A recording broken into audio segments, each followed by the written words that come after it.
जय हिंद विद्यार्थी मित्रांनो बघा आपण मागे एक आपल्या पेजवर गोलाफेक याच्यावर एक लॉंग व्हिडिओ बनवली होती 5 ते 6 मिनिटाची होती. माझा मित्र कुमार चौहान सिंधुदुर्ग पोलीस याने पूर्णपणे गोलाफेक कशा प्रकारे फेकला पाहिजे, कशा प्रकारे मुवमेंट केली पाहिजे ही पूर्ण बेसिक ते पूर्ण एंड पर्यंत त्यांनी त्या व्हिडिओमध्ये सांगितलंय.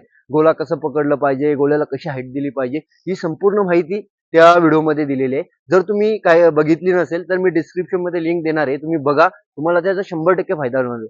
ते व्हिडिओ बघितल्यानंतर त्या व्हिडिओमध्ये भरपूर मुलांनी चांगल्या अशा प्रतिक्रिया दिलेल्या आहेत आणि भरपूर मुलांचे असे कमेंट पण आलेले आहेत का सर आम्ही गोला फेकत असताना आमचा हात बाहेरून निघून जातोय. तर अशा 4 ते 5 कमेंट होत्या. तर त्यांनी सांगितलं आहे का तुम्ही जर याच्यावर एक व्हिडिओ बनवा, त्याच्यामुळे आपण ही व्हिडिओ बनवत आहे. मित्रांनो बघा, जर तुमचा हा गोला फेकत असताना जर तुमचा हात बाहेरून जात असेल तर तुम्ही स्टार्टिंगला काय करा, जो आपला मुलांचा गोला असतोय तो जरा वजन असतोय, तर तुम्ही एक त्याच्यापेक्षा हलक्या वजनाचा गोळा घ्या. बरोबर, हलक्या वजनाचा गोळा घेऊन तुम्ही स्टेपकडे भर द्या. म्हणजे तुम्हाला गोळा फेकायचा असेल तुमच्या फक्त कानाच्या इथून फेका, कानाच्या इथून पूर्ण 90 डिग्री अँगलने तुमचा हात गेला पाहिजे. अशी सवय करा, पूर्ण पुशअप देत जावा. अशी प्रॅक्टिस तुम्ही जर रेग्युलर केली तर तुमचा पूर्ण हात कानाच्या इथून जाईल, तुमचा झटका पण व्यवस्थित बसेल आणि 100% जर तुमचा 12 गोळा तर जात असेल तर तुमचा आउट ऑफ जाईल, जर तुमचा 10 जात असेल तर 12 पर्यंत येईल.